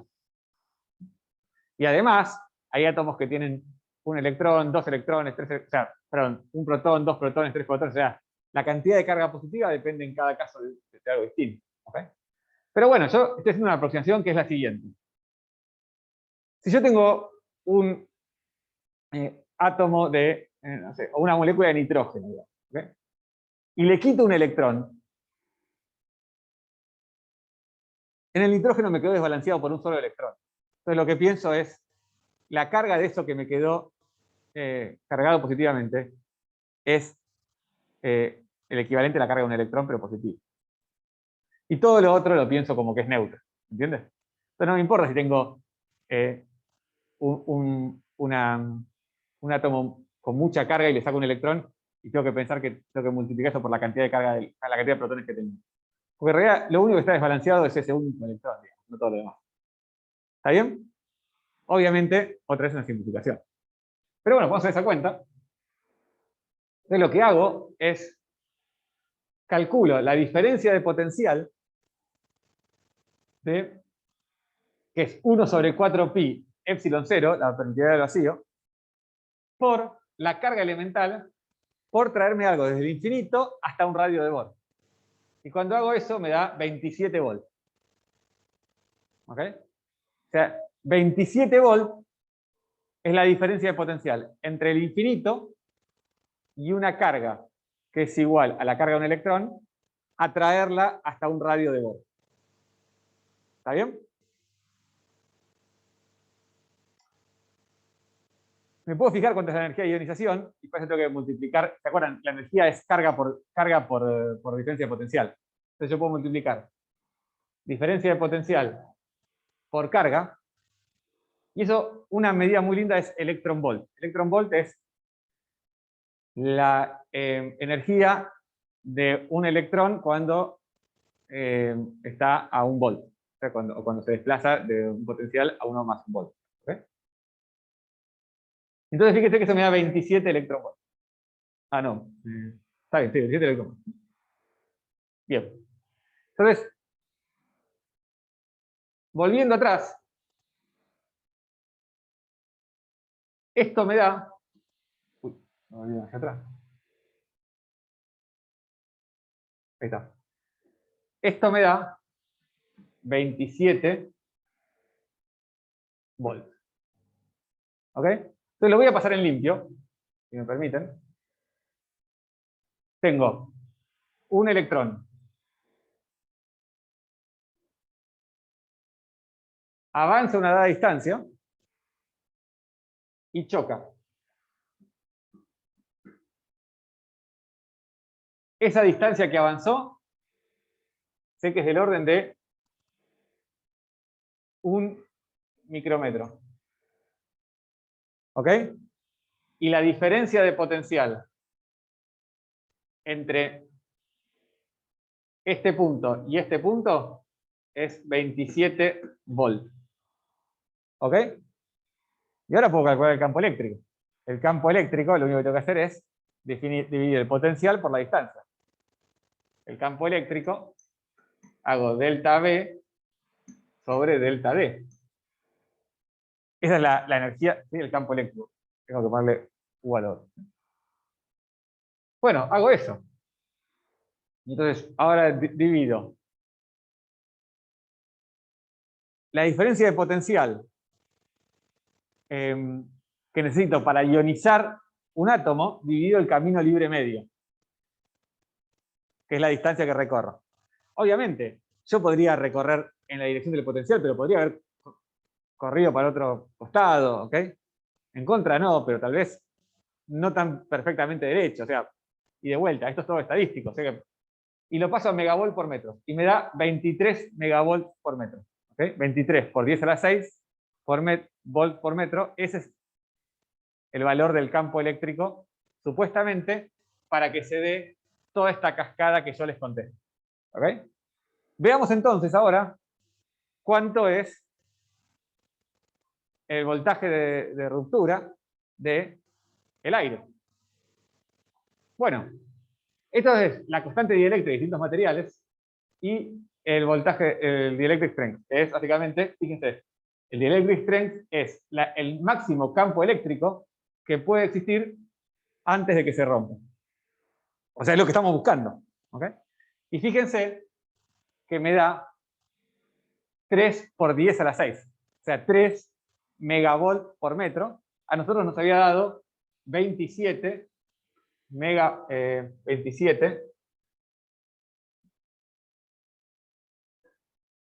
por 10 a la 6 volt por metro. ¿Ok? Bueno, pues, bueno, le pifiamos en orden de magnitud. Pero ahora que las cuentas que hicimos fue con los dedos y con cosas que no sabíamos, ¿no? O sea, yo podría decir que está mal, pero no está tan mal, digamos, ¿ok?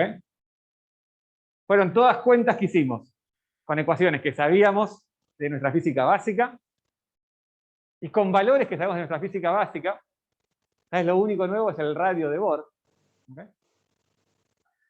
Entonces yo quería remarcarles que tenemos como, siempre hacemos ciencias, tenemos estas dos cosas. Tenemos dudas sobre si las ecuaciones que utilizamos para los observables son las correctas. Por ejemplo, ¿es correcto usar la ecuación del gas ideal? Bueno, probablemente no, porque no es un gas ideal y además es una mezcla de gases, un montón de cosas. ¿Es correcta usar la ecuación para el camino libre medio que utilicé?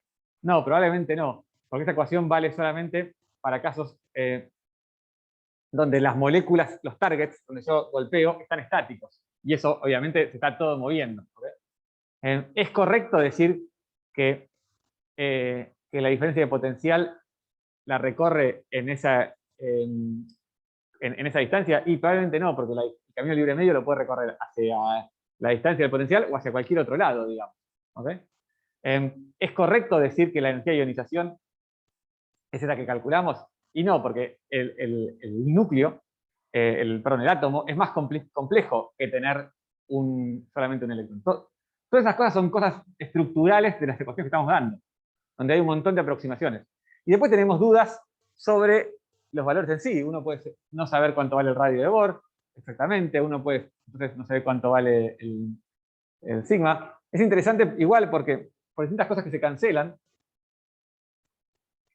estos números, si vos vas a las tablas, por ejemplo, el sigma para el nitrógeno, en realidad es un poco más grande, es cerca de 10 veces más grande, es 0,45 nanómetros cuadrados. O sea, está ahí pifiado por un factor 10. Pero el camino libre medio de un electrón en aire es del orden de 1 micrón, más o menos. El número está razonablemente bien, probablemente porque la ecuación de los gases que estamos utilizando obviamente no corresponde. Entonces hay dos cosas que se cancelan, dos errores que se cancelan. Y lo mismo, la diferencia de potencial que está acá, de ionización, nos dio 27 volts. Si uno se fija cuál es el voltaje de ionización, por ejemplo, para el nitrógeno, creo que es 14,5 volts, ¿okay? Para el electrón más externo. Y entonces, no está tan mal, no es un factor 2 respecto de esto, con una cuenta muy simple. ¿Okay? Y obviamente tengo más cosas que nitrógeno en el aire. Yo hablo siempre de nitrógeno porque es lo más abundante. ¿Okay? Entonces, bueno, es cierto, hay un par de errores que parece que nos jugaron a favor y en contra en un momento, entonces medio como que se compensaron. ¿Sí? Pero nos quedó un número, unas cuentas muy simples. Está bueno. Y fíjense cómo cambia para un montón de cosas, ¿no? Entonces, hay materiales que van a aguantar campos eléctricos mucho más grandes que otros. Y entonces, por lo tanto, se utilizan como aislantes. Si yo quiero construir un aislante, por ejemplo, para un cable de alto voltaje, ¿no? Quiero que el material entre el cual yo separo el cable positivo y el negativo, ya vamos a ver que en realidad el corriente alterna es un poco distinto, pero no importa, la idea es la misma. Yo quiero saber que la diferencia de potencial, en el medio tengo algo cuya constante dieléctrica, ¿sí? Cuya dielectric strength es muy grande, de forma tal que pueda sostener un voltaje muy grande. ¿Sí? Hay dos maneras de cambiar el campo eléctrico si yo tengo dos placas conductoras. Una es cambiar la distancia y otra es cambiar el potencial. Si yo cambio la distancia para achicar el campo eléctrico, toda la maquinaria se me vuelve muy grande. Entonces es difícil miniaturizar justamente. ¿Okay? Si yo cambio el potencial, digamos, la amplitud de las señales que yo puedo tener también se me achica y no me conviene. Entonces una tercera manera es poner un dieléctrico en el medio con un dielectric strength muy grande, de forma tal de que me baje el potencial, pero además tengo que asegurarme de que no se rompa eso. Bien. Entonces, como última cosa, en el colegio seguramente vieron que la materia se encuentra en tres estados: sólido, líquido y gaseoso. En realidad, digamos, hay un cuarto estado de la materia, que es el plasma, que se vincula con el gas justamente por la ionización y de-ionización. El plasma lo pueden pensar como un gas de partículas cargadas. Y está en todos lados, ¿no? En las luces fluorescentes hay plasma, en la corona solar, bueno, en los rayos, por supuesto, hay plasma, ¿no? Entonces, acá hay una medida del número de partículas cargadas de metro cúbico y la temperatura. Pero la verdad que los plasmas están en todos lados.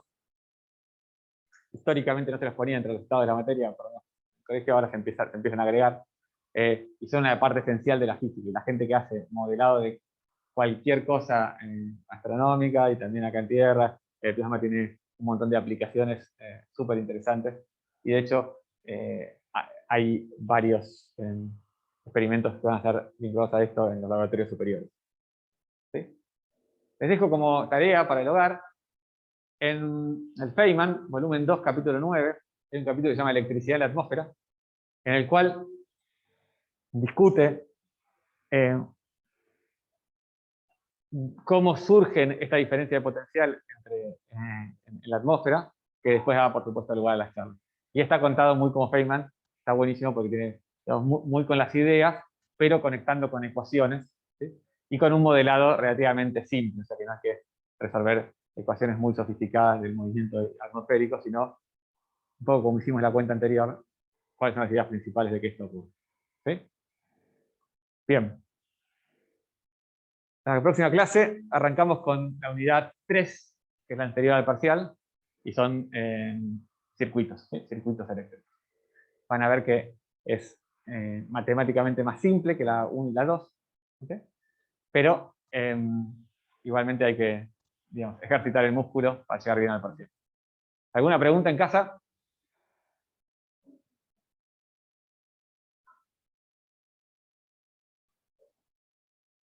Sí, alguien Preguntas antes de un pregunta si hay un murciélago. Sí, murciélago en medio del circuito. sí, este es un chiste de XKCD que lo pueden buscar. Ah, me parecía. ¿Sí?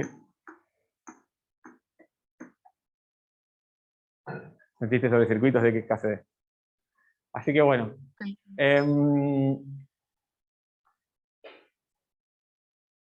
¿Alguna otra pregunta en casa? El próximo lunes es. Lunes. Bueno. Termino de grabar y les cuento un poco. Un segundito, no se vayan todavía.